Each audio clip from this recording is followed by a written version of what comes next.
Bueno, pues vamos a continuar y verdaderamente pues estamos en un relato muy importante de los evangelios, el clímax, como dije, a lo largo de este capítulo 26, donde estamos llegando al acabose, ¿no? Este es el acabose glorioso, final, bendito de nuestro Señor, donde estamos en lo que se conoce ya las puertas de la pasión. Hemos visto el anterior estudio, pues el momento tan importante, esa batalla donde las fuerzas de las tinieblas se agolparon a una, pero Yeshua está ahí firme en el huerto de Getsemaní. Y estuvimos hablando muchas cosas, ¿no? Voy a hacer un repaso rapidísimo. Comenzamos, hemos venido viendo cómo, hemos visto muchas cosas, ¿no? Ya a lo largo de Mateo, pero sobre todo en este capítulo vimos cómo estamos en las últimas horas, esa noche, ¿no? Tan importante donde el Señor iba a ser arrestado, iba a ser llevado ante las autoridades y juzgado, que veremos eso en los próximos estudios. Y vimos, su última cena con sus discípulos, hablamos muchas cosas sobre eso. Y desde ahí del aposento alto vimos ese transcurso desde la ciudad, saliendo por el Valle Cedrón hacia el Monte de los Olivos, y vimos el anterior estudio, el episodio no tan magnánimo del huerto del Getsemaní, que ahí nos quedamos, no pude acabar. Obviamente había mucha trascendencia detrás de eso. Y comenzamos hablando de toda la carga teológica que tiene este episodio, ¿no? Esta narración, donde los 4 evangelios se enfocan diferentes connotaciones, ¿no? Yo, a modo de complemento, pues ya sabéis, hago artículos donde exploro más detalladamente estos episodios, y obviamente porque en el Evangelio de Mateo se centra en algunas facetas específicas, ¿no? Lo que Mateo omite, Lucas o Marcos añaden, lo mismo Marcos y Lucas omiten, Mateo puede añadir, y Juan ya sabemos que no es entre los sinópticos, pero tiene un papel muy grande, sobre todo en esta última semana, ¿no? De hecho, más de la mitad del Evangelio de Juan se centra simplemente en sus últimas semanas, ¿no? Y eso ya nos habla mucho. De hecho, Juan es el que recoge grandes discursos teológicos a sus discípulos en esos últimos momentos, desde la última cena hasta episodios como veremos ahora, el juicio de Jesús y otros aspectos. Pero hablamos cosas muy interesantes que verdaderamente a mí me han conmovido. Como dije en el anterior estudio, estos episodios para mí han sido un alivio espiritual, y a la vez me han avivado, ¿no? Ver los evangelios de una forma nueva, porque los evangelios son tan ricos, son tan sublimes, ¿no? Y puse la analogía que ponía Spurgeon sobre un sermón que tenía, ¿no? Del Getsemaní, diciendo que no hay justicia, ¿no? Es como levantar una vela contra el sol, ¿no? No puedo hablar de él como yo quisiera, ¿no? Porque verdaderamente él es eterno, es tan profundo, ¿no? Y el Evangelio a la vez es sencillo, pero a la vez es tan profundo, implica tantas cosas hermosas y maravillosas, la revelación de Dios manifestada en su obra. Y hablamos, de esa ruta. Ya desde la ruta hacia el Monte de los Olivos vimos cómo tiene una implicación teológica muy fuerte, ¿no? Hablamos que el Monte de los Olivos, así rápidamente, fue cargado de simbología y incluso de escatología. En Zacarías 13 se nos habla que el Señor vendrá en el Monte de los Olivos, pero no solo es un lugar, por decir así, de esperanza, sino también fue un lugar de exilio, ¿no? Recordamos, por ejemplo, cuando Israel, Jerusalén, fue asediada por Babilonia y muchos huyeron hacia el Monte de los Olivos, porque el Monte de los Olivos tenía una ruta de escape de la ciudad que conducía al desierto de Judea por ese camino de Jericó, y muchos huyeron en los tiempos de los reyes, ¿no?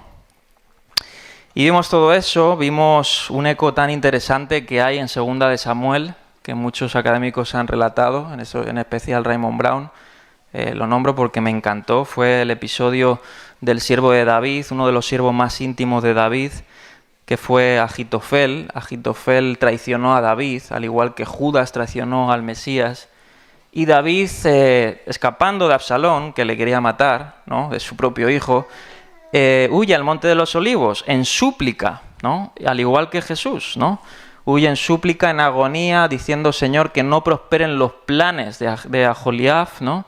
Y Aholiab se juntó con Absalón, traicionó a su rey, a David, y le dio un consejo a Absalón que luego no tomó. ¿Y cuál fue su acabose? Pues un símil muy interesante: se ahorcó, ¿no?, al igual que hizo Judas, ¿no? Es muy interesante ese eco, esa pues comparación, ¿no?, tan interesante. Vimos cómo, bueno, Jesús se acerca al huerto de Getsemaní. Getsemaní en arameo se traduce como la prensa de aceitunas, ¿no?, un lugar donde se muele la aceituna, se saca el jugo, ¿no?, que eso ya tiene hasta una carga simbólica, ¿no? El propio nombre de ese huerto era un huerto que, como he dicho, estaba en el Monte de los Olivos. Y a pesar de que fue con sus 12 discípulos, se llevó a 3 de sus discípulos íntimos. Dijimos quién eran: Juan, Jacobo y Santiago, ¿no? Y hay los hijos del Zebedeo, los hijos del trueno, ¿no? Y estos, pues a pesar de que acompañan a Jesús, se quedan, como diría Lucas, a un tiro de piedra. No se quedan en el momento cercano a Jesús, sino pues un poco distantes, ¿no? Y ahí Jesús se comienza a dirigirse, ¿no?, al Señor, a orar, y vimos todo eso, ¿no? Vimos cómo Mateo se enfoca, y esto yo lo abordo en el artículo, por eso os mando, ¿no? Os mando, bueno, os aconsejo que lo leáis, porque los lenguajes que utilizan los evangelios son muy interesantes. Las palabras, ¿no? Mateo, por ejemplo, utiliza la palabra perilipos, ¿no?, que dicen gran angustia hasta la muerte, ¿no? Y es un eco de la Septuaginta de algunos salmos, ¿no? Y cada autor, ¿no?, cada evangelio se centra en algunas palabras que tienen mucho que ver con profecía simbólica, sobre todo cargada dentro de los salmos, ¿no? Y vimos 2 salmos, ¿no?, que se repite, que es curioso, ¿no?, que se repiten. Esos 2 salmos, creo que es el Salmo 42 y el 43, si lo quieres poner en pantalla, Olga, 42, 5 al 6 y 43, 5, son exactamente idénticos, ¿no? Y hacen alusión a la misma palabra que utiliza aquí Mateo, ¿no?, en gran angustia, que se traduce aquí, en este caso la NBI, pero que refleja pues una condición de presión, ¿no?, de mucha presión. Y es muy interesante, ¿no? Su agonía, ¿no?, la agonía que vemos aquí en Yeshua nos habla en su encarnación, ¿no?, como relata Hebreos 5:7, que con grandes súplicas y lágrimas oró y fue escuchado, ¿no? Y Hebreos capítulo 4 dice: no tenemos sumo sacerdote en quien no compadecernos, ¿no?, quien fue tentado en todo, ¿no? Hebreos 4:15. Y esto nos enseña el relato del Getsemaní muchas cosas, ¿no? He abordado cosas ya en el anterior estudio, pero así rápidamente el acto de someter nuestra voluntad, ¿no?, a los designios divinos, en la expresión que pase de mí esta copa, ¿no?, haciendo esa alusión, diciendo por favor, si puede pasar de mí esta copa, ¿no?, o sea, sometiendo la voluntad, por decir así, humana, a Dios, ¿no?, pero no se haga mi voluntad, ¿no? Es la oración contestada del Padre Nuestro, que dijo Jesús, ¿no? Dice: cuando oréis al Señor, orad de la siguiente forma, ¿no? Padre nuestro que estás en el cielo, hágase tu voluntad, ¿no? Y vemos la oración contestada aquí en el Getsemaní. Y esto nos enseña eso y muchas otras cosas, ¿no? Y vemos cómo Yeshua somete esa voluntad, por decir así, terrenal que tú y yo podemos tener. Como diría San Agustín, me gustó esta frase: tomó de nosotros la debilidad, mas no el pecado, ¿no? Y vemos pues como en los lenguajes que los evangelios narran, vemos que, y lo dije, ¿no?, como hemos visto a lo largo de Mateo un Jesús tan decidido, ¿no?, tan decidido, no ha mostrado mucho sus ¿cómo decir?, sus sentimientos, así como pues Jesús enseñaba sus enseñanzas y hacía milagros, pero no nos ha expresado mucho de sus sentimientos hasta ahora, ¿no? El Evangelio de Mateo durante 26 capítulos. Y aquí se muestra un Jesús sufriente, ¿no? Y eso ya nos hace eco, ¿no?, del siervo sufriente, del cántico del siervo Isaías, desde todos esos capítulos que hablan de el padecimiento del siervo, ¿no?, que toma los pecados de su pueblo, que sufre por medio de su pueblo, que es vituperado por su pueblo, ¿no?, etcétera. Y vemos también la debilidad de los discípulos y el fracaso de los discípulos. Jesús les dice, bueno, quédense ahí, pero estén velando y orando, ¿no? Dijimos que la noche de la Pascua, según Éxodo capítulo 12, era una noche de vigilia, ¿no? Y ellos, a pesar de que incluso era un mandamiento, ¿no?, porque dice que el Señor pasó en vigilia toda la noche, ¿no?, y así los hijos de Israel deberían de pasar cada Pascua en vigilia en el Señor, pero aun a pesar de eso sabemos que las tinieblas estaban tan profundas, de hecho lo vamos a ver ahora, ¿no?, estaban tan profundas que ellos se durmieron no porque quizás tuvieran sueño, sino Lucas nos dice, además, nos da un aspecto que dice por causa de la tristeza, ¿no? Había una presión espiritual muy fuerte. Y ahora veremos, no, creo que comenté algunas cosas sobre eso, pero veremos pues algunas cosas más. Y lo más importante de este relato es la figura del cáliz, ¿no?, de la copa, y eso lo comentamos. Como el cáliz no es el mismo cáliz que esta es la copa del nuevo pacto, ¿no?, que dijo pues unas horas antes, sino el cáliz está reflejado en el sentido bíblico de la profecía del cáliz de la ira de Dios, ¿no? Y leímos algunos pasajes, Jeremías 25:15, Isaías 51, ¿no? Leímos todos esos pasajes en el que el Señor derrama su ira, ¿no?, el cáliz de su ira, y Él va a tomar por nosotros, en vez de por el pueblo, porque muchas veces en la profecía Dios derrama su ira incluso sobre su pueblo, pero Él va a tomar la copa de la ira de Dios de las naciones y de su pueblo y lo va a tomar por ellos, ¿no? Y hablamos sobre eso.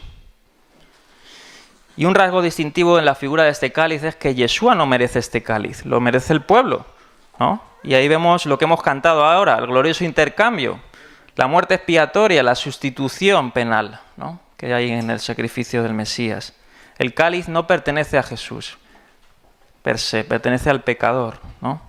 Pero Yeshua lo toma en su lugar. Como hemos visto en la figura de la profecía, el impío bebe el cáliz de la ira de Dios. Más en los evangelios es el justo, el siervo sufriente, el que bebe el cáliz por el impío, ¿no? Y vemos esa instrucción y ese mandato que le dice Jesús a sus discípulos, manteneos despiertos, ¿no? Despiertos, eso ya nos habla también muchas cosas. Hablamos un poquito de la oración, de vigilar, de estar vigilantes, ¿no? Es una condición espiritual. De hecho, ya anteriormente les había enseñado a orar. Dice, orad para que no caigáis en tentación, ¿no? Les había dicho esto en la última cena. Y Lucas nos da ese acto revelador que la debilidad de los discípulos no es simplemente que estaban cansados, sino también refleja la incapacidad humana, ¿no?, de seguir los designios muchas veces de Dios. Y eso Pablo lo dice, el hombre natural no quiere a Dios, ni puede, ¿no? Y muchas veces nuestra carne, como diría Romanos capítulo 7, más yo hago lo que no quiero y lo que quiero esto hago, ¿no?, o al revés, ¿no? Hago lo que no quiero, pero lo que no quiero hago, ¿no? Como diría Pablo, es ese lucha en la carne, pues los discípulos manifiestan la incapacidad humana de estar pendientes a los designios de Dios cuando más lo necesitaban. Y vemos también algún aspecto, y dijimos, ¿no?, que es muy interesante que Jesús en sus últimos tiempos, en sus últimas horas, muestre la necesidad de estar rodeado de, por decir así, de personas, ¿no?, de hermanos. Y eso nos habla también de la coinonía, de la comunión, ¿no?, de que en sus últimas horas trágicas Él se llevó a su círculo íntimo. Y eso nos habla también, hermanos, a nosotros que la comunidad de la iglesia, ¿no?, la membresía, el congregarnos, el ser parte de un cuerpo es necesario. Si Jesús lo hizo en sus últimas horas, se llevó a sus discípulos más íntimos y a sus 12, ¿no?, que luego la abandonaron. Nosotros debemos estar en las buenas y en las malas, no solo cuando nos guste, ¿no? Además, los hermanos son vitales en nuestra vida como creyentes y son necesarios, ¿no? Gálatas 6 dice, si alguno es vosotros los espirituales, restaurad a los débiles, ¿no? Nos necesitamos unos a otros. También el mandato del Señor dice sobrellevar las cargas unos de otros. Entonces, esto es algo interesante, ¿no? Y bien, para no perder tiempo, esto es el recuerdo un poquito de lo que hablamos, vamos a seguir, ¿no? ¿Estamos despiertos o estamos como los discípulos? Vamos a estar alerta, como dice la palabra, y vamos a leer porque verdaderamente hay tantas cosas, ¿no? Y obviamente no puedo decir todo. Los 4 evangelios me gusta mucho leer, y de hecho es la primera vez, por decir así, que comparo los 4 evangelios en un relato y os intento dar un marco general de lo que hablan los evangelios de la pasión. Normalmente me he centrado solo en Mateo, aunque hemos mencionado cosas de los otros evangelios. Pero en esta pasión, en estos últimos relatos, quiero centrarme no solo, principalmente sí en Mateo, pero sí mostraros otros aspectos que los otros evangelios narran y complementan para verdaderamente verle de una manera más bonita y más hermosa, ¿no?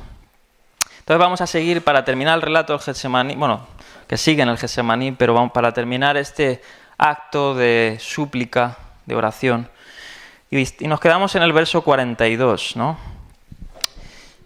Pero si queréis podemos leer desde el principio para conectar el contexto, ¿no? Si lo puedes poner, porque no he abierto aquí la Biblia, así rápidamente, Mateo 26, desde el relato de Getsemaní, creo que es unos versículos antes, a ver si me carga aquí la Biblia. Será desde el 35 por ahí, a ver, ponlo por ahí, si puedes. Para conectar un poquito el relato, un poquito más adelante, eso ya lo vimos. Ahí está. Dice, luego fue Yeshua con sus discípulos a un lugar llamado Getsemaní y les dijo, siéntense aquí mientras voy más allá para orar. Se llevó a Pedro y a los dos hijos de Zebedeo y comenzó a sentirse triste y angustiado. Esta es la angustia que me invade, que me siento morir, les dijo, quédense aquí y manténganse despiertos conmigo. Ahí vemos el mandato. Yendo un poco más allá, se postró sobre su rostro y oró, Padre mío, si es posible, no me hagas beber este trago amargo, pero no sea lo que yo quiero, sino lo que quieres tú. Luego volvió a donde estaban sus discípulos, dice, y los encontró dormidos. No pudieron mantenerse despiertos conmigo, les dijo 1 hora y se dirige a Pedro, ¿no? Siguiente versículo. Estén alerta y oren para que no caigan en tentación. El espíritu está dispuesto, pero el cuerpo es débil. Y aquí nos quedamos, ¿no? Y vamos a leer lo que sigue, vamos a seguir desarrollando. Dice, verso 42, por segunda vez se retiró y oró, con las mismas palabras, con palabras parecidas, ¿no? Que recoge aquí Mateo, Padre mío, si no es posible evitar que yo beba este trago amargo, hágase tu voluntad. Verso 43, cuando volvió otra vez los encontró de la misma forma, ¿no? Los encontró dormidos. Y aquí dice Mateo, ¿no? Porque se le cerraban los ojos de sueño. Bien, aquí no vamos, obviamente, vamos a pasar un poquito más rápido estos versos porque son de una manera muy similar la misma construcción de la primera petición, ¿no? Jesús ora 3 veces. Curioso, dice ese contraste de 3 veces en oración a 3 veces que luego Pedro le va a negar, ¿no? De hecho, la primera vez que llega en oración se conduce a los discípulos, como hemos leído, y el primero que se dirige es ¿a quién? Es a Pedro, ¿no? También haciendo alertarle de que no está perdiendo la batalla, por decir así, ¿no? Porque más que ellos tenían que orar por él, por Jesús, por Yeshua, era por sí mismos. De hecho, vimos la profecía anterior, ¿no? Que la desarrollamos y os lo recomiendo que lo veáis, lo que no lo habéis visto, sobre la profecía de herir al pastor y las ovejas serán dispersadas, ¿no? Se lo había dicho antes y vemos el contraste que hay de esas 3, por decir así, oraciones, ¿no? De Jesús a las 3 veces que se dirige a los discípulos y fracasan, ¿no?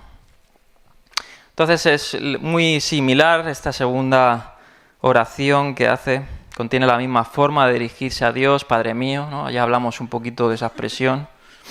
Sin embargo, dice que la condición ahora se expresa de manera más negativa, lo que sugiere que el Padre ha confirmado la necesidad del sufrimiento y la muerte de Jesús, ¿no?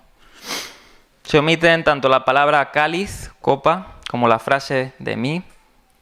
aunque en el sentido de mí, como dice aquí Quarles, dice ahora puede expresarse a través de la cláusula al menos que yo la beba, ¿no? Bien. Vamos a seguir, vamos a leer los próximos versos, que es otra vez la última oración, y ahí ya vamos a entrar a lo que vamos a desarrollar hoy. Hoy vamos a desarrollar, simplemente nos vamos a quedar en el momento en que Jesús es, como dice aquí el verso 46, confrontado por las fuerzas de las tinieblas, ¿no? Y no voy a ir más allá, porque vamos a sacar tantas cosas del juicio religioso, porque vamos a ver que hay varios juicios, ¿no?, en esta noche. Y vamos a comenzar, como narran los evangelios, en el juicio religioso ante Caifás, luego ante Anás, luego vuelta a Caifás, luego ante Pilatos, de Pilatos a Herodes Antipas, de Herodes Antipas otra vez a Pilatos. O sea, esa noche fue un trajín.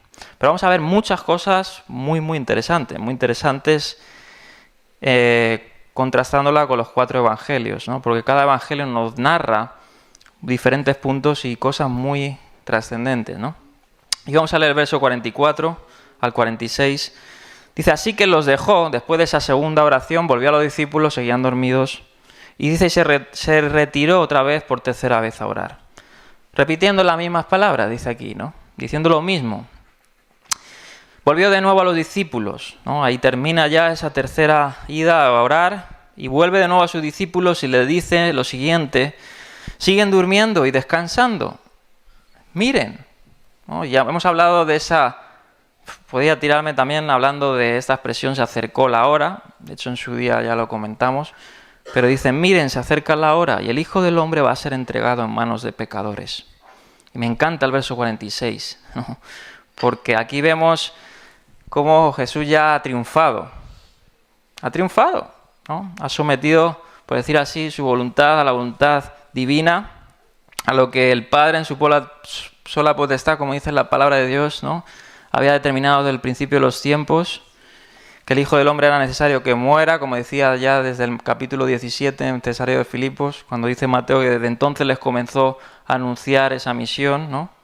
Y me encanta el verso 46 porque dice, levántense, le dice a los discípulos, vamos, ¿no? O sea, él no huye, así como muchos, por eso puse la analogía, muchos huyeron cuando Nabucodonosor y Babilonia asediaron Jerusalén, ¿no? Él se enfrenta y ya ha tomado el cáliz, ¿no? Ha aceptado ese cáliz. Es decir, ya él está aceptando su destino, ¿no? Dice, levántense, vamos. Interesante, ¿no?, la declaración, ahí viene el que me traiciona. Bien. Esta tercera oración, bueno, son las mismas peticiones, como dice, oró lo mismo. Y dice, ¿no?, ahí vamos a... No voy a ahondar mucho más en eso porque es básicamente las mismas palabras, pero dice, cuando volvió, que los siguió hallando dormidos, ¿no? Me gustó esta reflexión que hace John MacArthur, me gustó porque tiene una aplicación muy pastoral. Y dice lo siguiente, dice, aquí lo tenéis en la pantalla, dice, en estas oraciones, como en todas las demás que Jesús hizo, Jesús ofrece un ejemplo perfecto a nosotros. Nosotros somos sus discípulos, ¿no? Dice, no solo aprendemos a enfrentar la tentación con oración, fíjate lo que dice, sino que aprendemos que la oración no es un medio de torcer la voluntad de Dios, ¿no? O sea, eso lo aprendemos de esta oración, porque dice Jesús, dice, si puede ser posible, en nuestra voluntad humana no queríamos padecer, no querríamos los designios divinos. Por eso esta oración nos enseña esto, que la oración no es un medio para torcer la voluntad de Dios, dice aquí, sino que es para someter nuestras voluntades a su voluntad. Es muy interesante esto. Dice, si Yeshua sometió su voluntad perfecta a los designios divinos, ¿cuánto más nosotros debemos de someter nuestras voluntades imperfectas a la suya? Si Yeshua, que fue el Cordero sin mancha, se sometió, ¿cuánto más nosotros, que somos pecadores imperfectos y más necesitamos su voluntad que Él, ¿no? Dice, la oración verdadera es... Me gustó esto, ceder Fíjate, escucha esta palabra. La oración verdadera es ceder a lo que Dios quiere para nosotros y de nosotros, sin importar el costo, aunque inclusive muchas veces pueda ser que el costo incluso sea la muerte, ¿no? Como fue en este caso. La naturaleza o el carácter de nuestra oración frente a la tentación debería ser clamar al Señor pidiendo su fortaleza para resistir el impulso de rebelarnos a su voluntad, ¿no? Pues en definitiva todo pecado es rebeldía, ¿no? Me gustó este aporte, porque revela muy bien, ¿no?, un sentido de nuestra oración, ¿no? La oración es pues ponernos a cuentas con Dios, ¿no? Ponernos, por decir así, en un juicio celestial y ponernos donde no hay secretos, ¿no? Estamos delante de Dios orándole y pidiéndole fortaleza, pidiéndole ayuda. Y muchas veces los designios de Dios, la voluntad de Dios, no es conforme a nuestras peticiones. Él las conoce. Y Él, si son su voluntad, nos la dará, ¿no? Porque dice así, ¿no?, el Señor. Entonces me gustó este aporte que decía aquí John MacArthur. Y por último, para cerrar este transcurso y ya entrar un poquito al relato de su arresto, y ya comenzaremos al camino al juicio, este aporte de Getsemaní como antítesis del Edén. Muy interesante.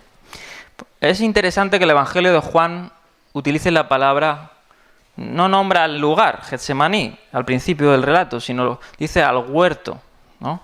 Dice el huerto. Y esto nos lleva un poquito a una relación de Génesis, donde se habla un huerto, ¿no?, y el Evangelio de Juan, donde se habla de otro huerto, ¿no? Y aquí analizamos esto, y parte de esto está tomado de N.T. Wright, que relaciona muy bien esta parte. Y dice, la relación entre el Edén, el jardín del Edén, y el huerto de Getsemaní no es un simple paralelismo devocional. No es el sentido del autor, ¿no?, de Juan. Juan está supercargado de teología. De hecho, Juan es por decir así, el evangelio que más teología recoge y simbología recoge dentro de los evangelios, ¿no?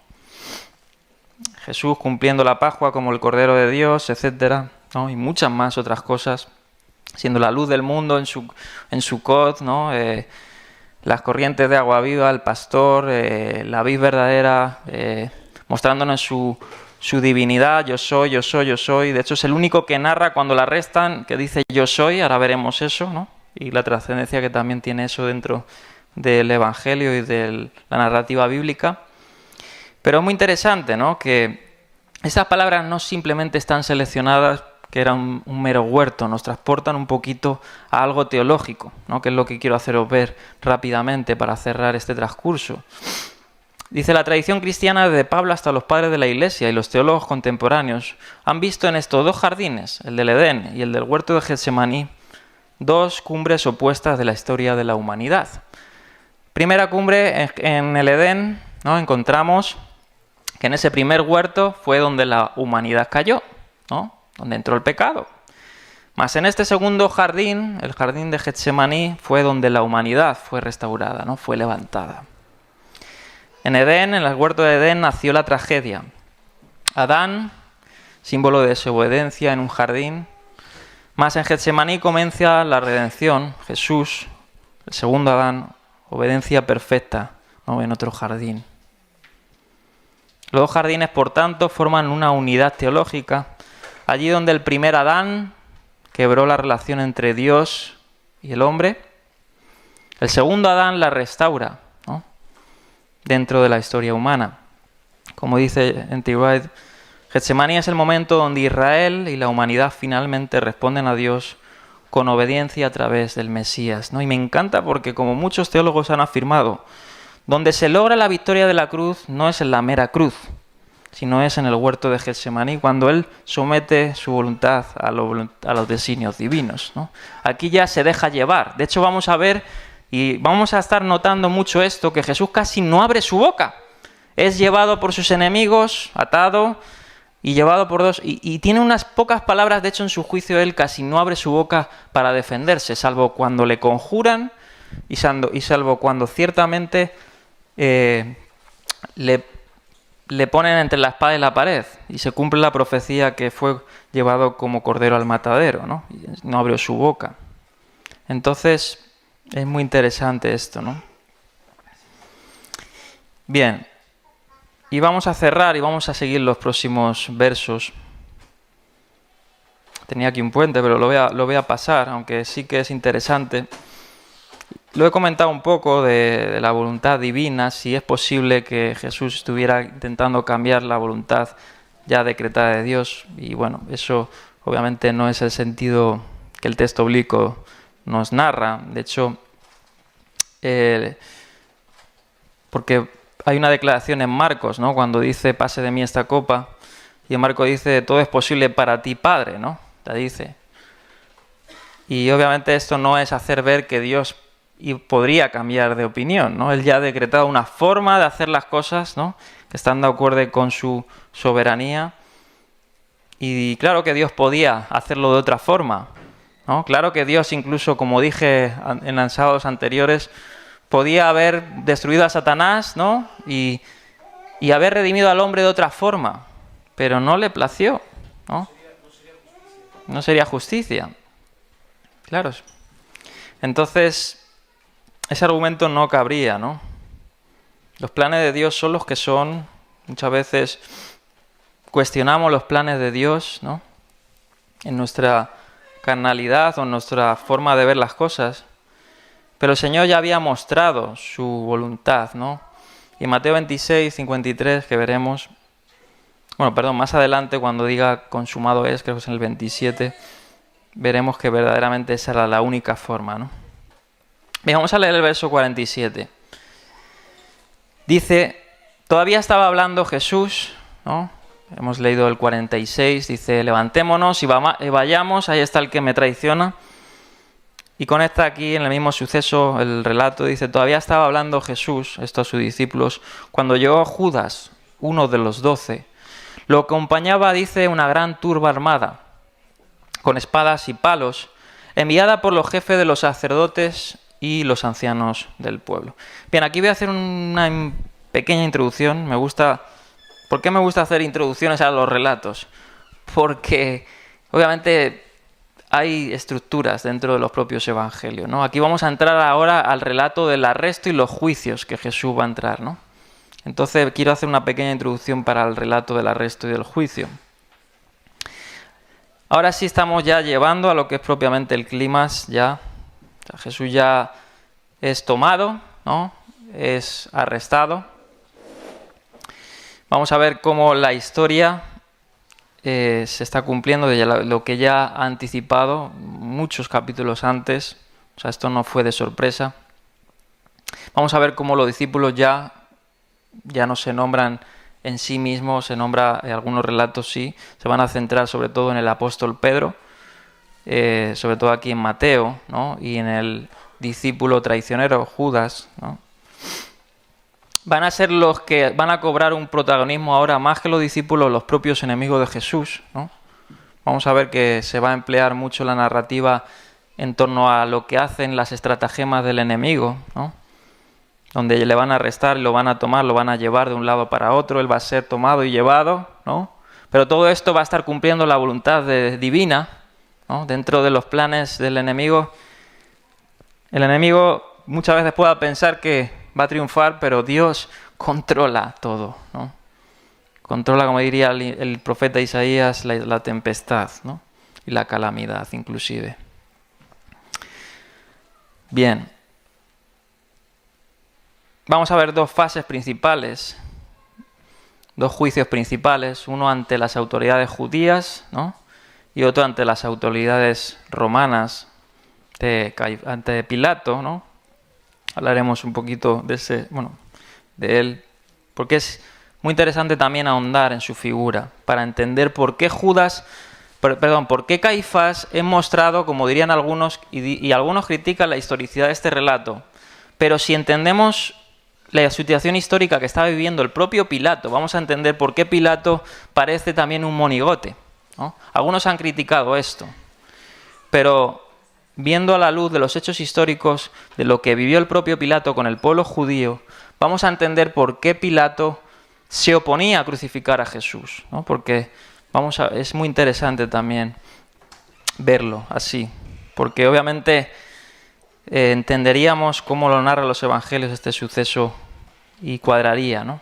Históricamente. Bien.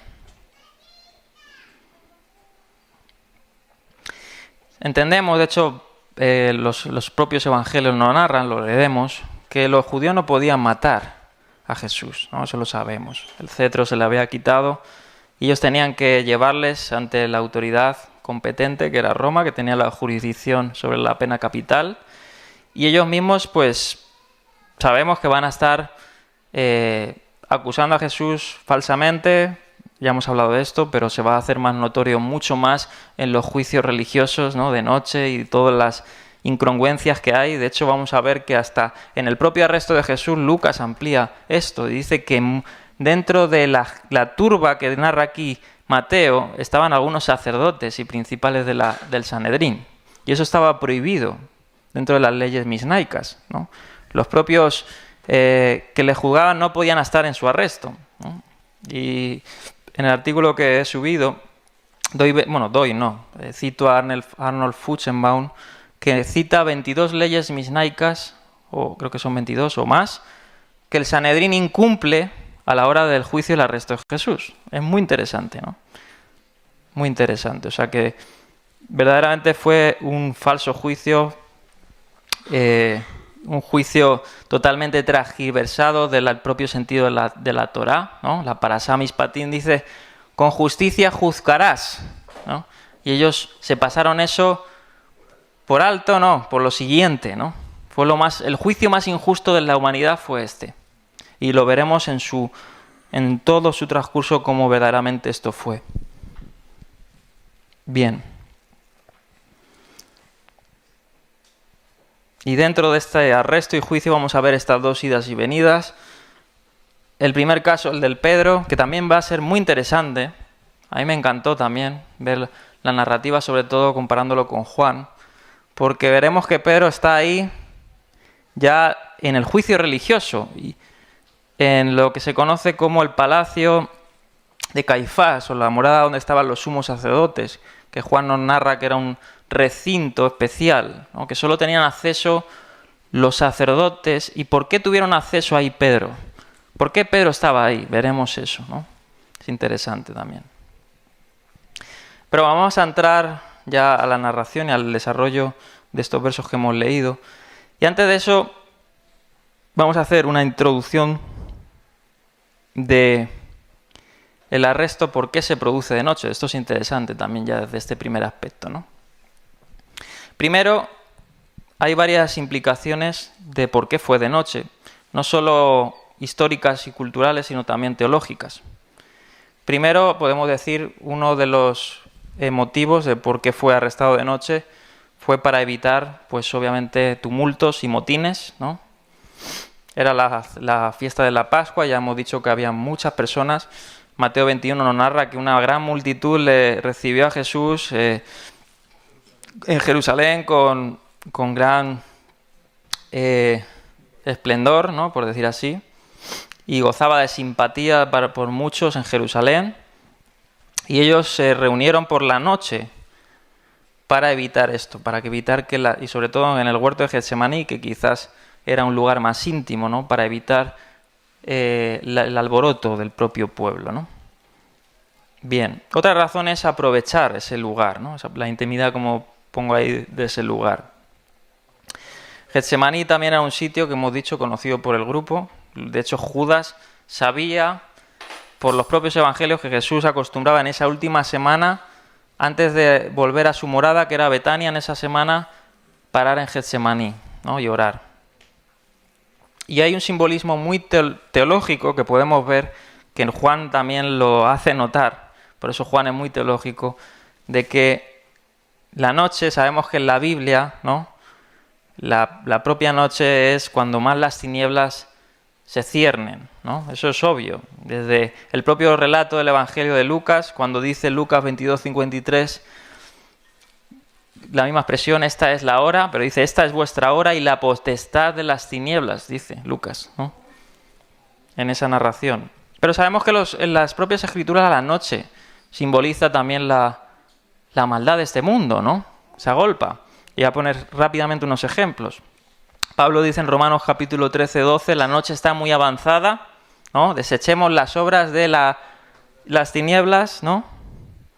Y pongamos, porque viene el día, ¿no? Dice, creo, el día está cerca. Y el día es la luz, cuando todo será revelado. Efesios 5:8, por ejemplo, porque en otro tiempo dice, iréis tinieblas, iréis oscuridad, mas ahora sois luz en el Señor, ¿no?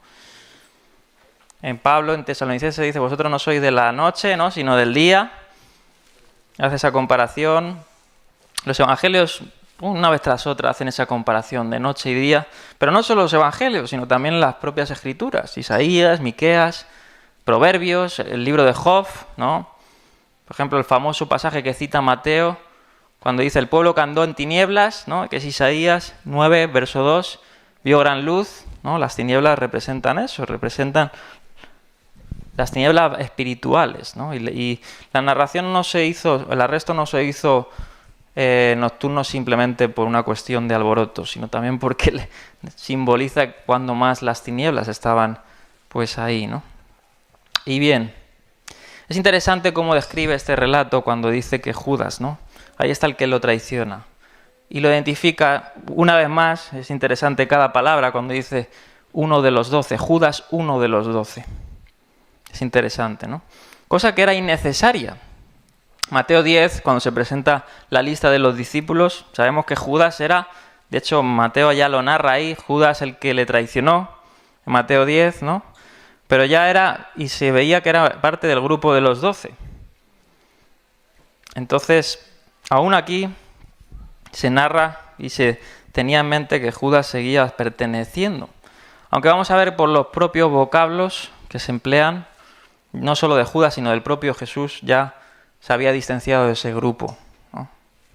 De hecho, vamos a ver que cómo le llama, como lo he dicho antes, ¿no? Ya no le llama Kyrie, como normalmente en el Evangelio de Mateo lo narran a Jesús, Señor.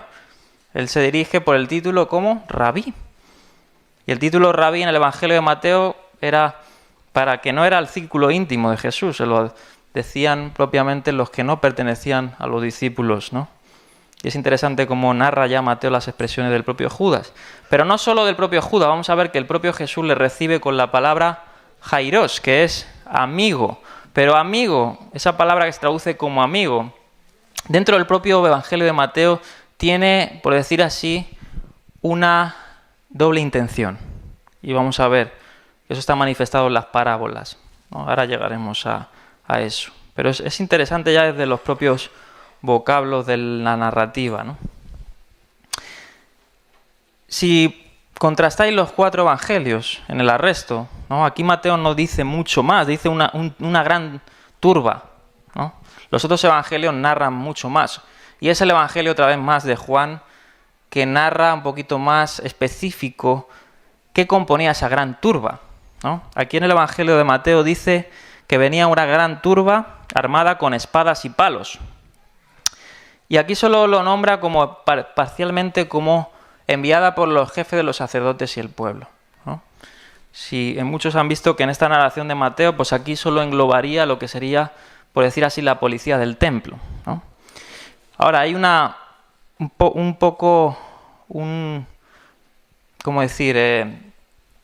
hay un detalle que es espadas, ¿no? Porque la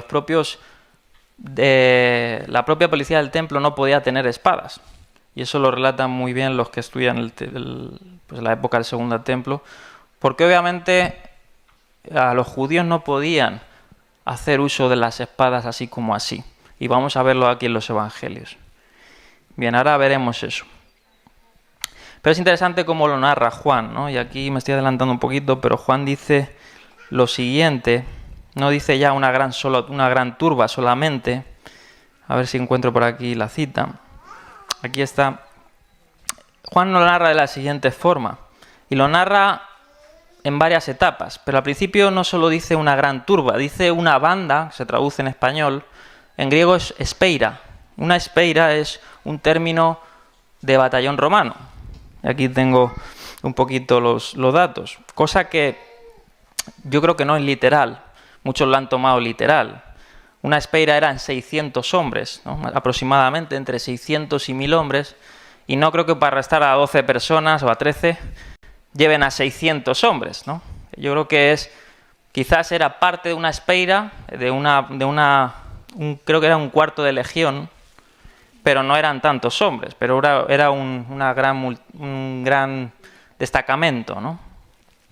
Y no solo emplea Juan que habían ya soldados romanos, una espeira, tecnicismos militares, sino también dice, y esto está, si lo queréis corroborar, en las citas, esto está en Juan 18:3, y luego más adelante, en Juan 18:12, nombra a un Kiliarcos, ¿no? Si quieres lo puedes poner ahí, como lo narra Juan. Dice, así es que Judas llegó al huerto a la cabeza de un, ¿qué dice?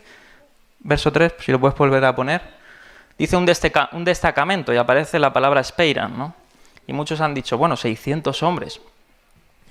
Y luego en el verso 13 utiliza la palabra griega Kiliarcos, que es, y lo llevaron primeramente a Anás, que era suegro de Caifás. No, ese no es el 13, creo, es el 12, perdón. Si no me equivoco. Sí, el 12. Entonces dice, los soldados con su comandante, y aparece la palabra Kiliarcos, ¿no? Kiliarcos era un comandante de una espeira o de un destacamento, ¿no? Entonces algunos han visto que no solo era la policía del templo. Ahora, la pregunta sería, y esto ahondando mucho más allá, tienes muchas cosas, implicaciones. Y aquí me imagino que no sabéis lo que me estoy refiriendo, pero me estoy refiriendo a que por qué, por ejemplo, que me estoy adelantando, pero por qué la mujer de Pilatos sueña con Jesús esa noche. Pilatos tenía que haber autorizado unas horas antes, decir, bueno, vamos a llevar para el arresto un destacamento, ¿no?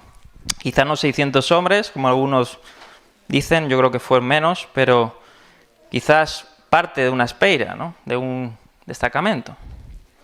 Y eso quizás por la noche a la mujer de Caifás habría, bueno, por parte de la providencia divina, ¿no? Pero le había dicho, no tengas nada que ver con ese justo, ¿no? Pero bueno, ya llegaremos a eso y lo desarrollaremos mejor porque también es muy interesante.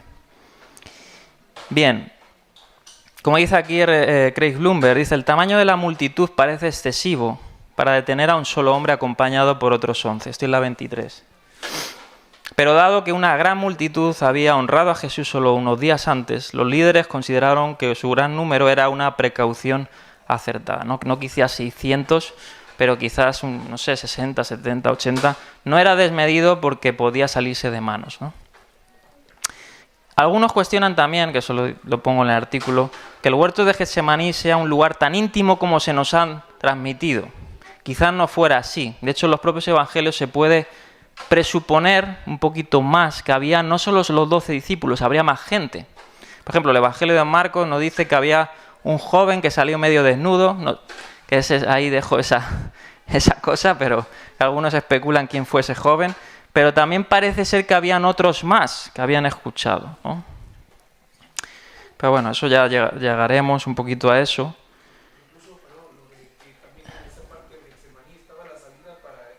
Claro, sí.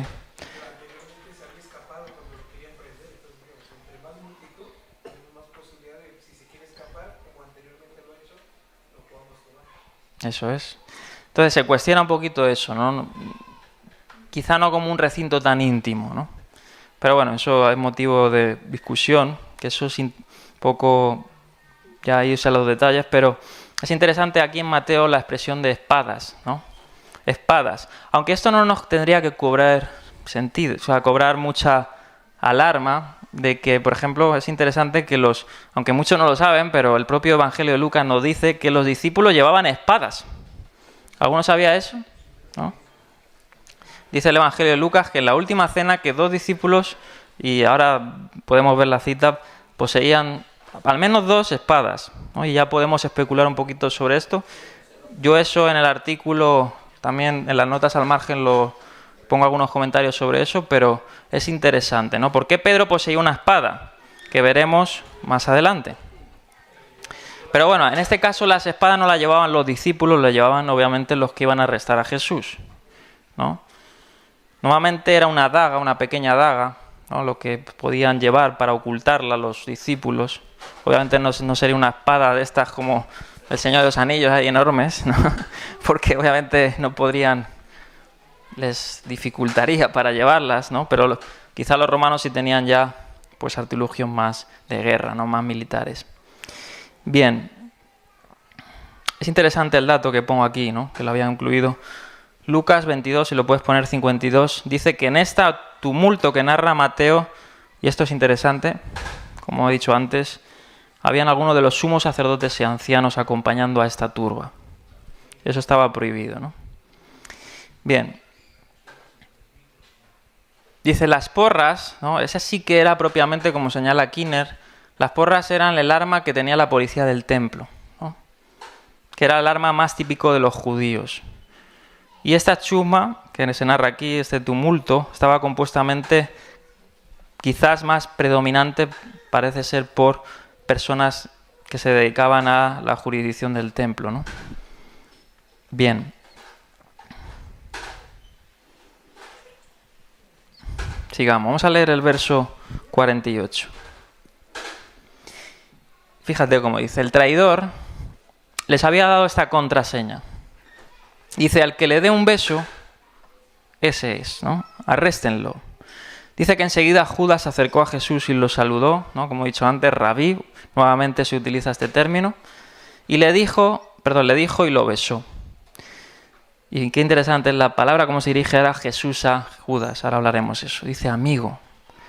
Ahora vamos a ver que amigo puede sonar bonito, ¿no? De hecho, emotivo, ¿no? Pero vamos a ver que la palabra, hay varias palabras en los evangelios en griego para amigo, y se ha seleccionado una en especial que vemos ahora. Dice, amigo, le replicó Jesús, ¿a qué vienes? Ese verso, o sea, esa forma a qué vienes es súper debatida, cómo se pueda traducir, ¿no? Pero no voy a entrar en eso, pero si alguno tiene pues algún aparato crítico, quiere saber un poquito más, se puede traducir de muchas formas, ¿no? Y cambiaré un poquito la frase. Aquí traduce la NBI, ¿a qué vienes? Dice, entonces los hombres se acercaron y prendieron a Jesús. Bien. Bueno, ya hemos visto, ¿no? Judas había informado a la multitud esta contraseña, el famoso beso de Judas, ¿no? Que tipificó traición, ¿no? La figura de traición. Que, anda que no ha dado que hablar esto a lo largo de la historia de la Iglesia. Ulrich y Luz, que es un alemán, recoge en sus comentarios Historia de la Interpretación. Me puse a leer un poquito sobre cómo este suceso y esta figura del beso de Judas ha calcado la historia de la Iglesia. Es impresionante, ¿no? La gran magnitud que ha tenido este símbolo, ¿no? Ahora, yo voy a hacer aquí, que esto, cuando leí sobre esto, me vino a la mente otros versos que tienen que ver con el gesto de un beso, ¿no? Y eso ahora veremos una comparación que es interesante.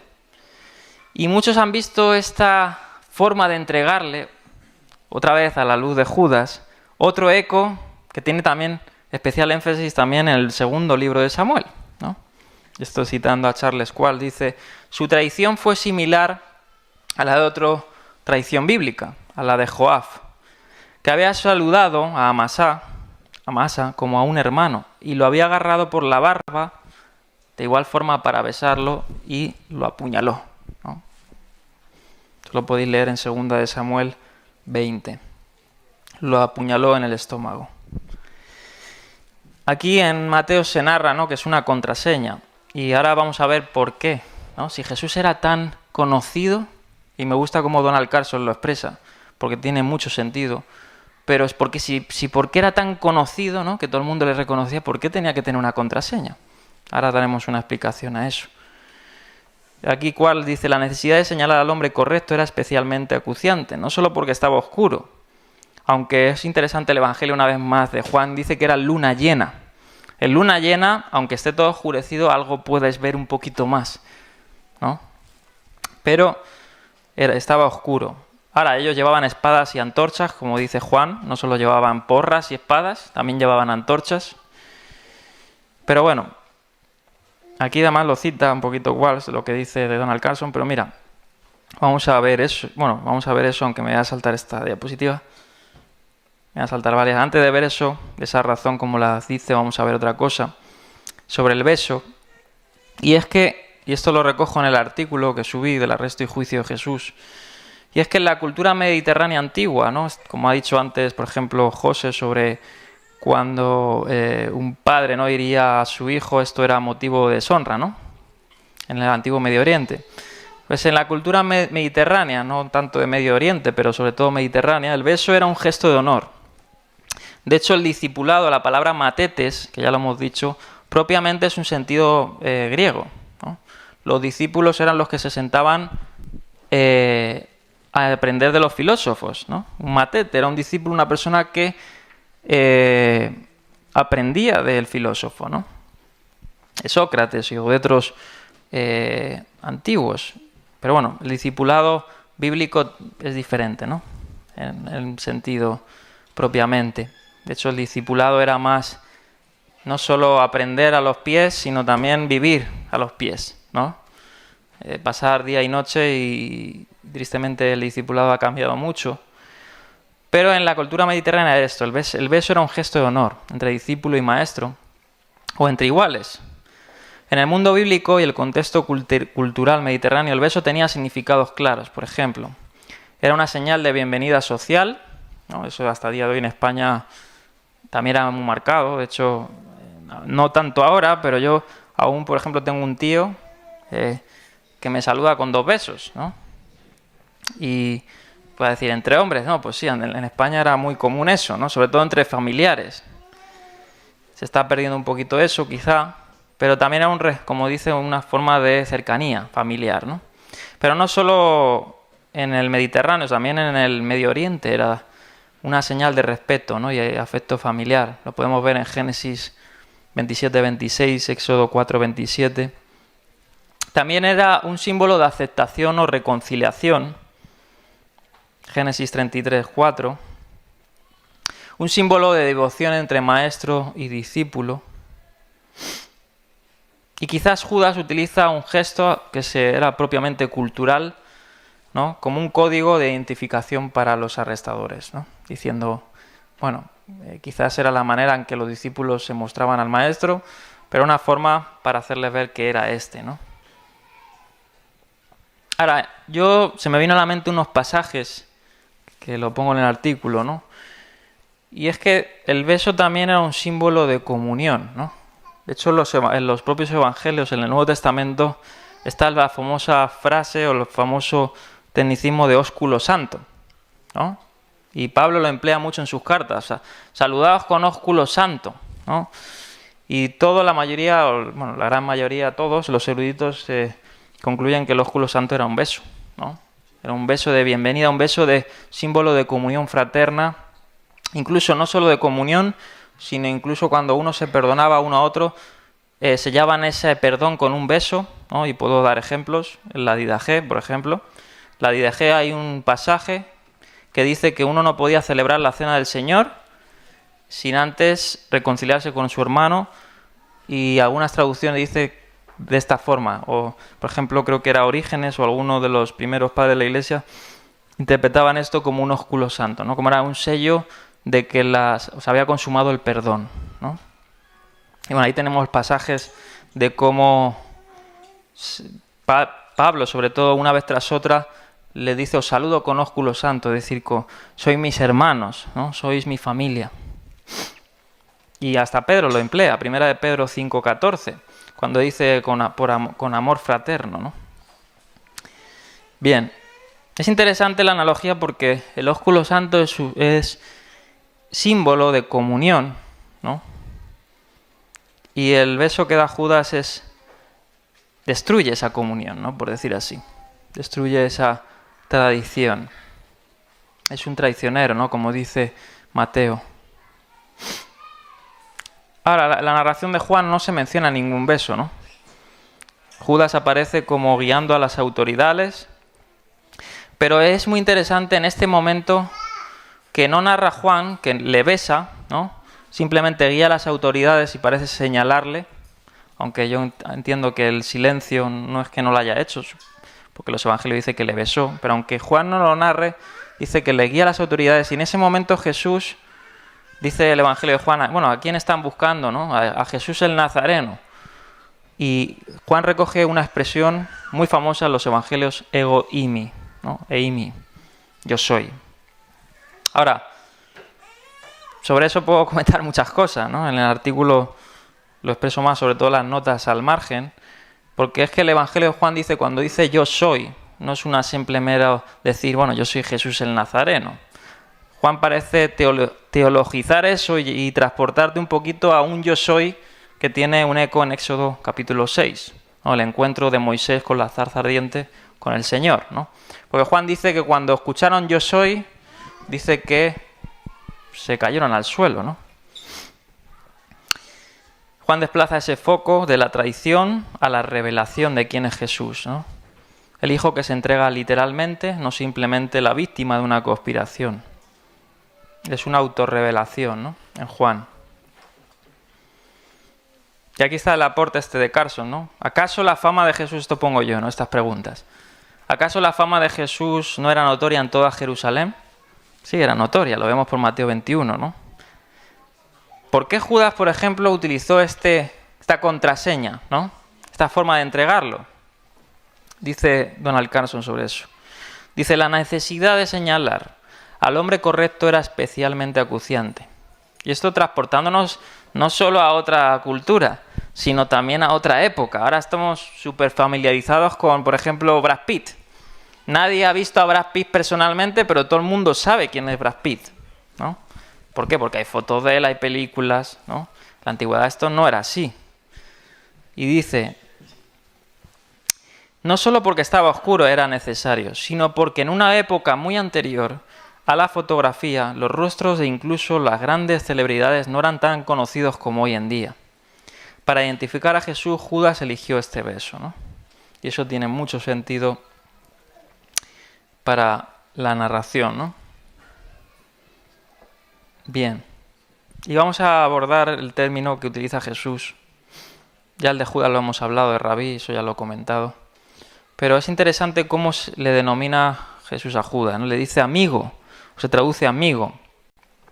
¿Cuál es la palabra más común de los evangelios que se traducen como amigo, ¿no? Como verdaderamente, pues, como puede ser cualquiera de nosotros que somos amigos. Es la palabra fileo, ¿no? Filos, que es amigo. Ahora, es muy interesante que no se utiliza esta palabra, ¿no? Que Jesús, o Mateo en boca de Jesús, no utiliza esta palabra, filos, ¿no? Utiliza la palabra eitairos. ¿Por qué es interesante? Como señala R.T. France, es porque dentro del propio Evangelio de Mateo, esta expresión, que se puede traducir como amigo, tiene una doble intención. Y vamos a ver un ejemplo. Bien, esa es la 32.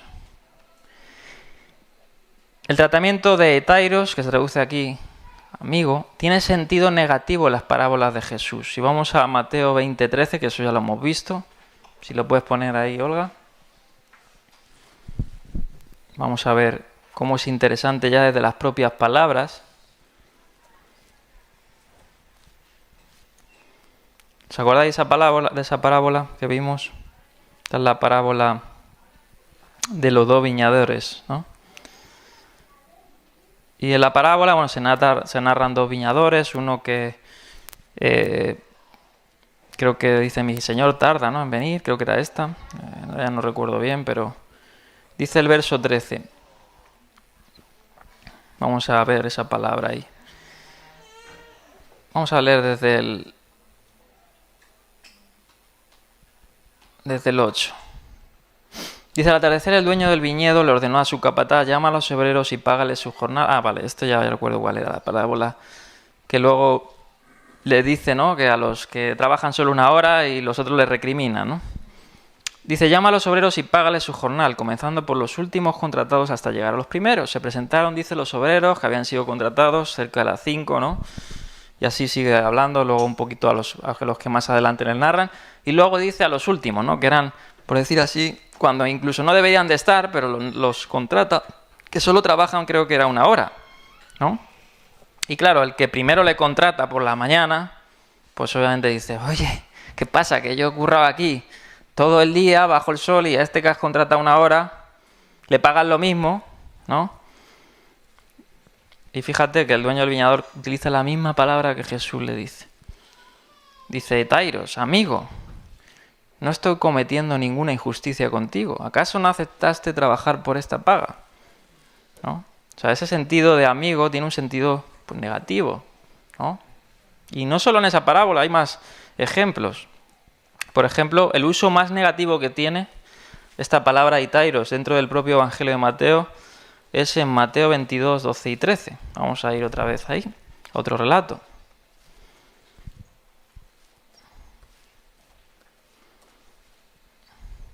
Y esta es la parábola del banquete de bodas, ¿no? Dice la parábola que uno se presenta no vestido para la ocasión, ¿no? Dice el verso 11. Y cuando el rey entra a ver los invitados, le dice al que no tiene el traje, le dice, amigo, Heitairos, amigo, ¿cómo entraste aquí sin el traje de boda? Ahora, ¿por qué es más negativa y por qué tiene sentidos negativos? Aquí en esta parábola se ve claramente. ¿Por qué? ¿Qué le dice? Parece una paradoja, ¿no? Un oxímoron, una contradicción. Dice, amigo, y le dice... El hombre se quedó callado. Entonces el rey le dijo, átenlo de manos y pies, dice, y échenlo fuera donde será el lloro y el crujir de dientes. Entonces aquí tiene un sentido aún más enfático, que es más negativo aún. Y así se emplea en el Evangelio de Mateo. De hecho, esto va, como dice aquí Qualls, esta palabra, recuerda la declaración de exclusión que dice, nunca os conocí. Recuerda mucho esa palabra, ¿no? No os conozco. De hecho, es curioso con la parábola también. A diferencia de Mateo, que hace esa reprimenda, ¿no? Es decir, le dice Tairos o le dice esa palabra negativa, ¿no? Quizás Lucas lo dulcifica un poquito más en el 22:48 cuando dice, traicionas al Hijo del Hombre con un beso. Pero aquí en Mateo es como más... pues decir, negativo, ¿no? Verdaderamente amigo, podemos decir que ya no eres mi amigo, ¿no? Ya estás fuera del círculo, ¿no?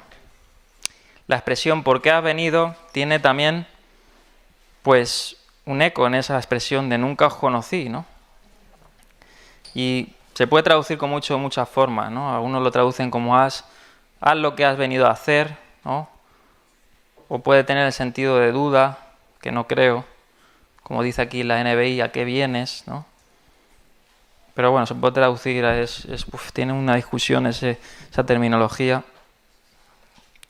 Pero bueno, vamos a seguir, como vamos de tiempo, y menos mal que José ha tardado poco porque quiero cerrar esta parte para entrar luego al juicio religioso. ¿Estamos bien? ¿Sí? Pero no se duerman con los discípulos. Bien. A ver, que me he perdido. Vamos a seguir.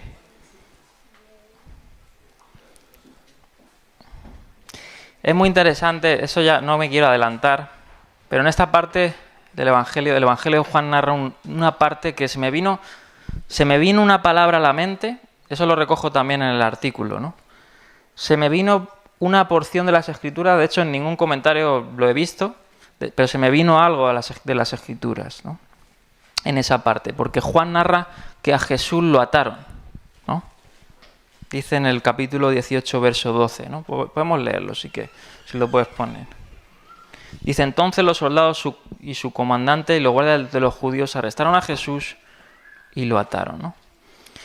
Vale, aquí no me quiero adelantar, pero esta terminología del ataron tiene hasta ecos del Antiguo Testamento, pero un eco muy, muy, muy, muy interesante y teológico. Y no voy a dar la pista, pero lo veremos. Pero Juan narra que le ataron, ¿no? Bien. Ahí obviamente en esa narración de Juan, indudablemente, pues Jesús actúa como un cordero sumiso, ¿no? Tú cuando coges a un cordero, ¿no? Y sabiendo que le vas a sacrificar, el cordero no se va a resistir, ¿no? No se resiste, tú le llevas con con su, ¿cómo decir?, su cuerda, ¿no? Y él, sin saber el destino, va. Así fue Jesús, ¿no? Yeshua. Como cordero fue llevado al matadero. Se deja atar, ¿no? Como dice el discurso de Pedro en Hechos capítulo 2, podemos leerlo, verso 23, que fue entregado por el determinado consejo anticipado de Dios, ¿no? Mismo. No fue entregado por hombres, fue entregado por el determinado consejo de Dios, ¿no? Y fue atado no por hombres, sino él se dejó atar por el determinado consejo de Dios, ¿no? Él consistió en ser un prisionero a pesar de que él es el que libera a los cautivos, ¿no? Como dice Juan capítulo 8, si el Hijo os libertare, que dice, seréis verdaderamente libres. En su atadura tenemos nuestra liberación, ¿no? Y veremos mucho más sobre la atadura. Veremos mucho más. Bien. Ahora, siguiendo con la declaración que hace Juan, ¿no? Que no narra el beso, y vuelvo otra vez a esa expresión del yo soy, es muy interesante que vemos que Juan narra que Jesús afrenta ante los propios sacerdotes, policías, romanos que habían ahí para detenerlo, y parece ser por incluso cómo está la gramática en griego de que les da una orden, ¿no? Cuando dice yo soy, caen, parece ser que cómo está construida esa oración que les dice en Juan 18:8, dice, dejad que estos se vayan, y ellos, según el Evangelio, parece que ceden, porque en sí debían haber arrastrado a Jesús y a los 12. De hecho, luego más tarde a Pedro le dicen, este estaba con ellos, ¿no? Como diciendo, arréstenlo. Pero parece que se cumple la expresión enfática de Jesús o el mandamiento de dejar que se vaya, ¿no? Y esto es interesante porque cumple también una oración de Jesús, o la Escritura, cuando le dice una oración en Juan 18:9, yo he orado para ti, para que ninguno de los que me diste se pierda, ¿no? Ninguno de los que me diste se pierda. Es decir, él perseveró hasta el fin a sus discípulos, a pesar de que se terminaron yendo, ¿no? Se terminaron abandonándole, porque podían haberles perseguido y podían haberles justiciado, ¿no? Pero qué hermoso relato que el Señor, a pesar de nuestra infidelidad, aún nos protege, ¿no? Aún nos asiste. Y me gustó mucho eso, ¿no? Esa expresión, dejad que estos se vayan, y se cumple, ¿no? Porque Él es el buen pastor, como dice Juan, y dice los profetas, el buen pastor da su vida por las ovejas, ¿no? Él es el soberano. Bien. Vamos a leer ya los últimos versos, 51 a 54. Dice que en eso uno de los que estaban con él extendió la mano. Eso es interesante ya, esa expresión. También tiene algún eco en el Antiguo Testamento, de extender la mano para ajusticiar. Pero dice, en eso uno de los que estaban con él extendió la mano, sacó la espada. Aquí no dice el nombre. Dice, e hirió al siervo del sumo sacerdote cortándole la oreja, una oreja. Verso 52 dice Jesús, guarda tu espada, porque a lo que hierro matan, a hierro mueren. ¿Crees que no puedo acudir a mi Padre y al instante pondría a mi disposición más de 12 batallones de ángeles? Pero entonces, esto es típico Mateo, típico mateano, porque Mateo se enfatiza siempre para que se cumpliesen las Escrituras, ¿no? Por eso Mateo es el Evangelio a los judíos, para mostrar a los judíos que Jesús es el Mesías, ¿no? Y una vez tras otra hace énfasis Mateo. Y Jesús dice en Mateo, ¿cómo se cumplirá entonces las Escrituras que dicen que así tiene que suceder? Bien, y ahí vamos a cerrar con esto. Bien, uno de los discípulos que Mateo no lo nombra, sabemos por el Evangelio de Juan quién fue, pues quién, el de siempre, ¿no? El impetuoso Pedro, Simón, ¿no? Desenvaina su espada para intentar proteger a Jesús, ¿no? Cosa que, bueno, a la vez se pueda... Y esto tiene mucha trascendencia también, ¿eh? Lo vamos a ver porque tiene mucha trascendencia esta narración, ¿no? Pero él desenvaina su espada para intentar proteger al Rey de Reyes y Señor de Señores, ¿no? El que a su voz calmó la tempestad, el que resucitó a Lázaro, ¿no? el que hizo todas las maravillas y señales y cree que en su acto de valentía puede derrotar a una espeira, como hemos dicho. Si no son 600 serían 100 mínimo, o vete a saber los que habían ahí, y todos los policías del templo. Ingenuo, ¿no? Bien, y Juan nos narra eso. Juan nos narra en 18-16 que fue Pedro y que en su acto de bravuconería, ¿no?, le cortó la oreja al siervo del sumo sacerdote, como dice Mateo, que Juan lo nombra. Y es muy interesante. ¿Por qué Juan lo nombra? Eso también es muy interesante. ¿Por qué Juan nombra a ese siervo del sumo sacerdote por el nombre de Malco, que Alfred Edersheim lo traduce como Melech, ¿no? Y da es interesante cómo Alfred Edersheim desarrolla el nombre de este Malco. Pues tiene algunas, sobre todo en el contexto judío, ¿no? Pero ¿por qué Juan le nombra, no? Vamos a ver eso, no me quiero anteceder. Lo vamos a ver sobre todo cuando Jesús se va a ser arrestado ante Caifás, ¿no? Porque Juan da un detalle muy interesante de por qué conocía a la familia del sumo sacerdote, conocía a sus siervos. ¿Por qué Juan conocía todo eso? Veremos. Bien. Ahora Jesús, al ver esto, ¿no?, le dice este mandato, dice, bueno, devuelve tu espada a su estuche, ¿no? Literalmente dice eso, a su lugar, ¿no?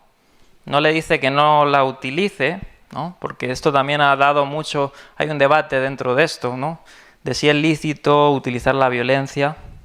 Ahora, aquí he comentado algunas cosas, ¿no?, de este debate, pero aún esta forma, ¿no?, que yo creo que es más que proverbal, tiene un contexto histórico en ese momento y una trascendencia en ese momento, que lo puedo leer ahora, pero también se utiliza un poquito en la Biblia también como una expresión, ¿no?, y ahora veremos eso. Bien. Dice aquí, cito a Charles Quall, que habla sobre esto, dice, Jesús ordenó al discípulo que devolviera la espada a su vaina, estuche, a la vaina, ¿no?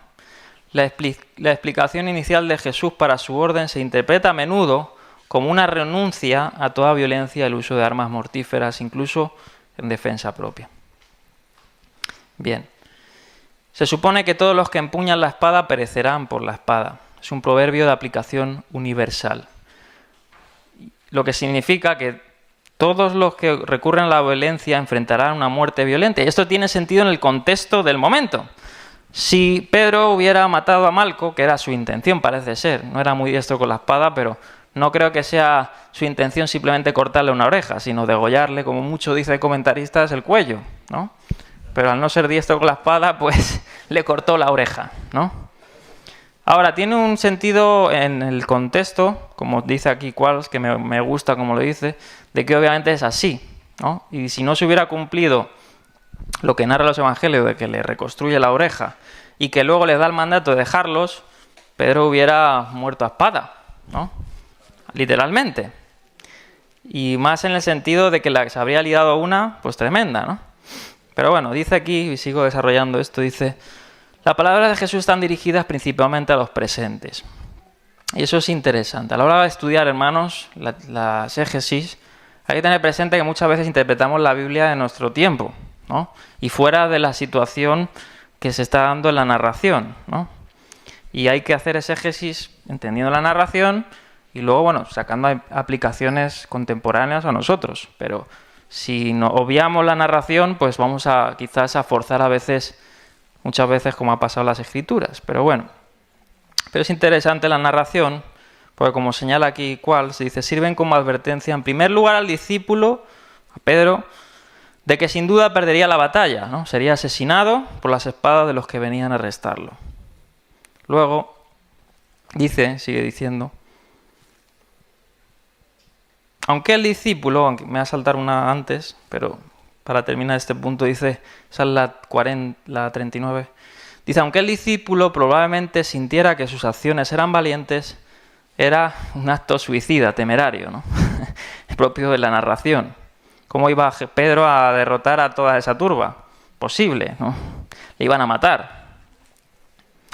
Bien, pero obviamente Jesús, y esto me gustó lo que dice aquí, no solo advirtió a Pedro, incluso advirtió a los propios, si entendemos que solo habían guardias del templo, que no creo, ya lo he dicho, pero incluso si Malco, que era el guardia del templo, los guardias del templo lo hubieran prendido a Pedro o lo hubieran intentado matar, eso también habría sido un motivo de juicio para ellos. ¿Por qué?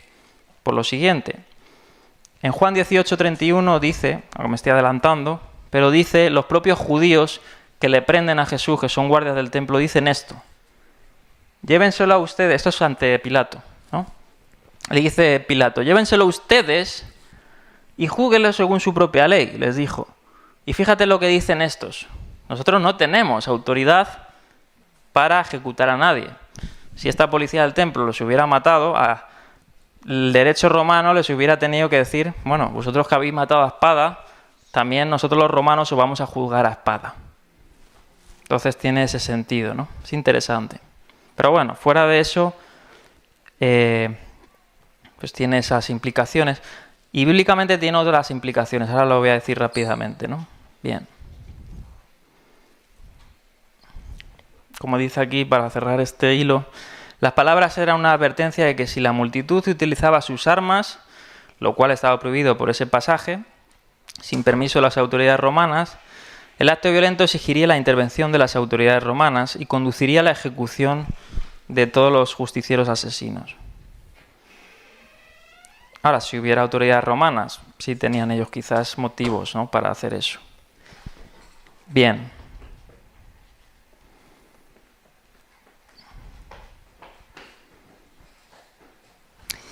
Ahora, es interesante, algunos han visto en el que mata a espada muere, han visto varios ecos en las escrituras, y no solo las escrituras, sino incluso en el Targum, en algunos Targumim de los profetas. Y vamos a ver algunos, y esto lo cita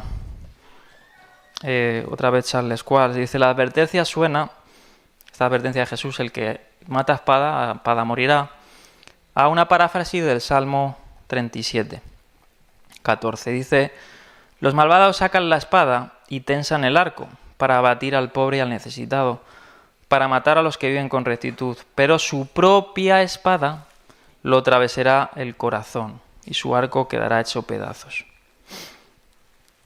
Bien. Luego el Targum ese lo tengo en las notas, por ahí perdido. Bueno, aquí lo tengo. Targum sobre Isaías 50:11. Dice aquí, todos vosotros, sabéis que el Targum eran pues explicaciones, ¿no?, de la Biblia, y muchas veces pues lo que hacían era al propio texto le daban su interpretación en la traducción, ¿no? Y dice el Targum de Isaías 50:11, aquí todos vosotros que empuñáis la espada, id, caed sobre la espada que habéis empuñado, ¿no? O sea, tiene algunos ecos en esas citas. Bien. Y bueno, ya dentro del debate, ahí tengo una diapositiva que me he saltado sobre eso, ¿no?, de que la podemos ver porque es interesante. Es la 38. O sea, Jesús en sí mismo no condena la existencia de la espada. De hecho, como he dicho, los discípulos llevaban espada. Creo que es en la comisión, si no me recuerdo mal, la comisión en Galilea, ¿no?, le dice, no llevéis manto y espada o algo así, dice, ¿no? No recuerdo exactamente. Sí, claro. Pero muchos llevaban espada. ¿Por qué llevaban razón espada? Porque puede ser que si estaban en una travesía, el mundo antiguo era muy diferente. Vendrían ladrones, vendrían fieras, ¿no? Y la espada era un motivo pues para disuadir eso, ¿no? No quizá para matar, pero sí para defensa propia, ¿no? O sea, Jesús quizá no estaba condenando ese acto, ¿no? Sí estaba condenando quizás el motivo propio de esa situación, de que si iba a matar a Malco, pues le iban a matar seguidamente a él, pero obviamente también tiene una implicación de que pues el que mata, el que se toma la justicia por su mano, va a sufrir las consecuencias. De hecho, en Romanos capítulo 13, Pablo lo dice claramente. La espada es lícita. ¿Y sabes quién tiene la espada según Pablo? Las autoridades. Si no, el mundo sería una locura. Vamos a leer ese pasaje, ¿no? Dice, en vano lleva la espada al gobierno. Claro, el gobierno también actúa la justicia divina. Si no el gobierno no tuviera leyes, pues hagamos lo que queramos, ¿no? Aquí tú sales ahí y me rompes el vidrio de la furgoneta y me robas, y no hay consecuencias. Tiene que haber una espada, y Dios ha establecido quizás un mínimo para las naciones, ¿no? O sea, la espada en cierta manera pertenece al reino, pero al reino quizá de este mundo, pero más la espada espiritual pertenece al reino de Dios, ¿no? Ahora sabemos que las armas del cristiano no son carnales, como diría Efesios, ¿no? Son espirituales. Y la espada tiene símbolos espirituales como la verdad, Efesios 6:17, la palabra de Dios, Efesios 6:17, la verdad, Hebreos 14:12, incluso la justicia divina, ¿no? Romanos 13:4, que es ese verso. Bien. Ahora, es interesante, obviamente, y volviendo a la 41 ya, cerrando, Jesús explica además que las acciones de su discípulo eran un insulto para el propio Jesús. Y eso lo relata en el verso 53. ¿Por qué? Porque crees que no puedo acudir a mi Padre. ¿Tú crees que tú me vas a defender? ¿Se crees que si yo me quisiera defender, no podría decirle a mi Padre que... Y tiene preparado, es interesante esta expresión, 12 batallones, 12 legiones, literalmente, ¿no? Una legión eran 1000 soldados, ¿no? Si no me recuerdo mal. O sea, 12.000 ángeles, ¿no? 12.000 ángeles. Imagínate si un ángel derrotó, ¿no? Creo que fue por ahí en Reyes, en Samuel, ¿no? A los asirios, ¿no? Creo que fue, a un ejército entero. Imagínense 12.000, lo que podrían hacer, ¿no? 12 batallones.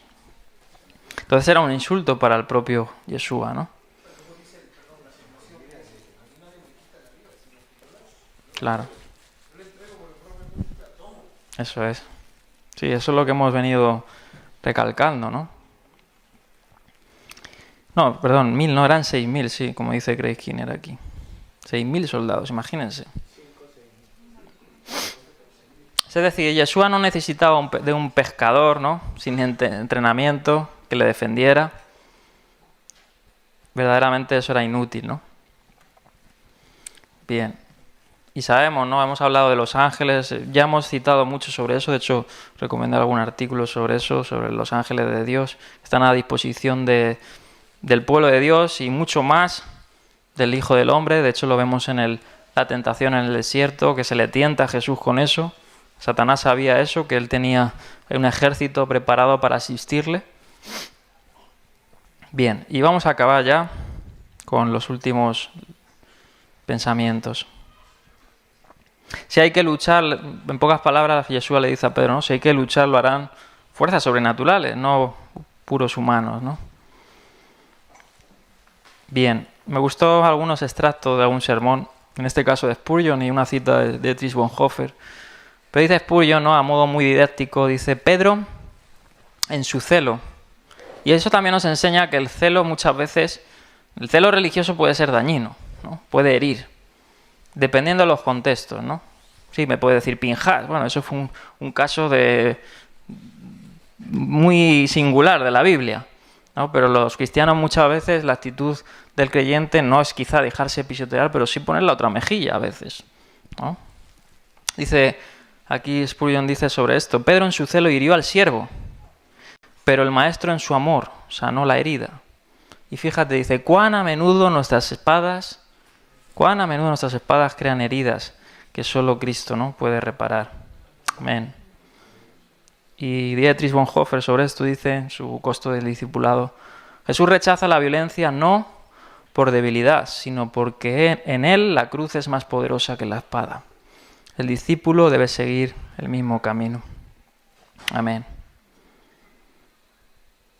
Bien. Es que tengo tantas cosas aquí. Es muy interesante. No voy a citar esto, pero al que le interese, Donald Carson es un estudioso del Nuevo Testamento muy bueno, y él responde a una crítica dentro de los académicos liberales que dicen, bueno, esta narración, esta bravuconería de Pedro, si hubiera sido real, no hubiera quedado impune, ¿no? Y él responde con varios argumentos muy buenos, la verdad me encantaron, con 5 argumentos esta veracidad histórica de este suceso, ¿no? No lo voy a citar, pero es muy interesante. Bien, me quedan 2 versículos aún. Vamos a cerrar ya, porque quiero cerrar el próximo sábado quiero ya entrar a Pilato, a Pilato, a Caifás, ¿no? Rápido, dice, verso 55. Y de inmediato dijo, ¿no?, a la turba, ¿acaso soy un bandido? Qué interesante también es esto. Dice, para que vengan con espadas y palos a arrestarme. Dice, todos los días me sentaba a enseñar en el templo y no me prendieron. Pero todo esto ha sucedido una vez más para que se cumpla, otra vez Mateo dice lo mismo, lo escrito de los profetas. Entonces los discípulos lo abandonaron y huyeron. Qué interesante es que le dicen, ¿acaso soy un lestes, un bandido? Esta palabra es usada en los propios evangelios para verdaderamente, normalmente se dice insurrectos, ¿no? ¿Cómo se diría? Revolucionarios. ¿Acaso yo soy un revolucionario, es decir, un celote o uno que está en contra de Roma o en contra del estatus, ¿no?, social marcado?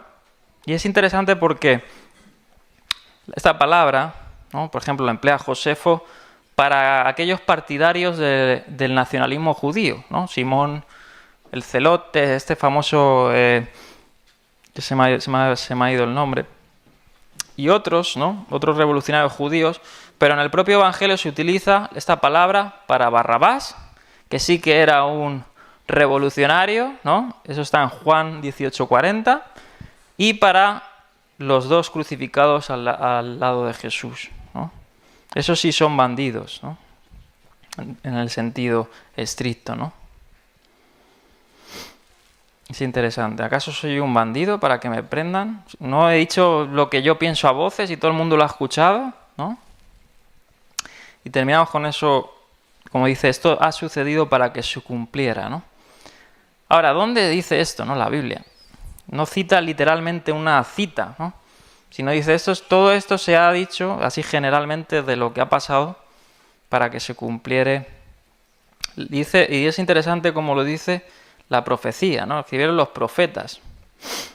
Y muchos han dicho, bueno, ¿en qué pasaje tenía Mateo en mente, ¿no?, o Jesús en mente a la hora de decir, ¿no?, este suceso, la escritura de los profetas?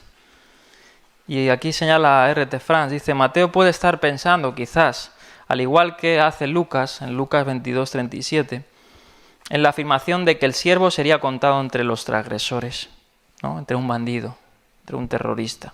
Isaías 53:12, ¿no?, que dice que el siervo de sufriente será contado como los bandidos, como los transgresores, ¿no? Dice, una nueva repetición del tema genera el cumplimiento de las Escrituras, refuerza la convicción de que nada sucede por casualidad. De modo que incluso las intrigas humanas solo sirven, dice France, para promover el propósito declarado de Dios, ¿no? Interesante. Bien. Y bien, vamos a cerrar. Hay una reflexión de la huida de los discípulos, pero vamos a cerrar con esta cita de NT. Dice, Mateo, como siempre, está atento a este tema del cumplimiento bíblico. Él no lo ha inventado, obviamente, ¿no? Si queremos entender qué llevó a Jesús a hacer y decir lo que hizo y dijo, y qué creía que le iba a suceder, y qué significaría eso, el único lugar donde buscar las historias y profecías bíblicas que él conocía y con las que vivía. Y allí encontraremos, ¿no?, dice, la extraña imagen del pastor que sufriría, ¿no? Sabemos en los profetas, Zacarías capítulo 13, creo que 12 o 13, que dice, heriré al pastor, eso lo habremos, ¿no? ¿Y quién era el pastor? En Zacarías vimos que el pastor, porque Mateo hace una paráfrasis de la profecía de Zacarías, y Zacarías que vimos que dijo, en quien yo confío, mi asociado, ¿no?, mi íntimo, a mí ti, ¿no? Y luego en otra parte en Ezequiel dice, yo soy el pastor, os pastorearé, Ezequiel 34, ¿no?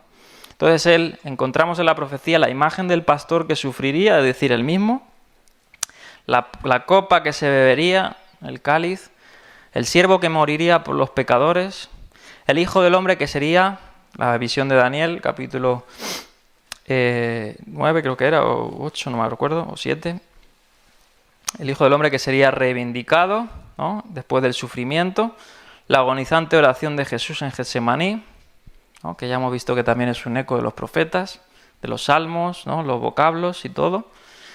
y la ha arraigado una vez más a su propio cumplimiento o vocación basada en las Escrituras, ¿no? Nada pasó, ¿no?, sin que se cumpliera en las Escrituras, ¿no? Entonces es muy interesante cómo lo enfoca Mateo, ¿no? Y bien, pues vamos a dejarlo aquí, vamos a ponernos de pie. Ya por fin he cerrado aquí y a partir de ahora vamos a pasar al juicio religioso de Jesús. Y aquí sí que vamos a ver bastantes implicaciones muy fuertes, sobre todo teológicas en Daniel y en otros aspectos, ¿no? Y bien, vamos a orar para cerrar.